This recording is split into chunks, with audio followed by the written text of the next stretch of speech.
Sanadin makanta idanuwa suna son kallon ki, yaya zanayi ido ya bude in kalli abar suna.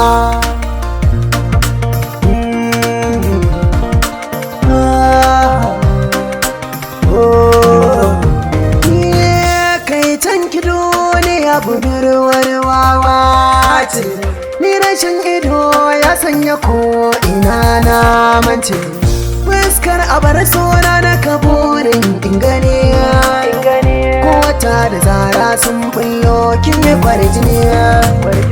Yaho da sanda nake dan na ganki ne alheri, na yi tuntube na faɗi sanadi na so ne ya jawo.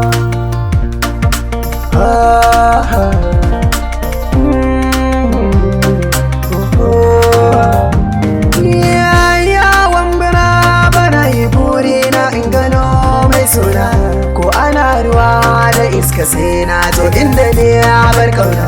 Jiki da jini ya ido makanta ya zanai da kaina, sanda ta zamto ido na ne nuna mini hanya na. Ta sanni lokacin da ne ina da duk idanuwana, yanzu in ta gani a wannan hali ya za mu kasance.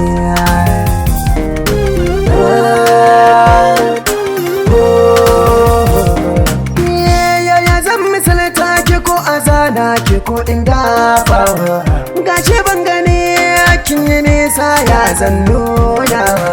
Duba riga ta yi dauda tamkar bani da kowa, ke kin ka zamto mini bango wanda zan dafawa. Jama'ar muna hantara ta kai ki nema kullum hanta, sun ka taimakawo ba shi gani amma yana soyayya. Ba gare ni farau ba balantana ya kare kaina. Barar addu'a nake yi ko da Allah zai sa inganta, hatsari ya ja min makanta ya za a yi na manta. Ni dai fargaba nake karkace ba za ta amince ba, dan rashin ido da ya saman.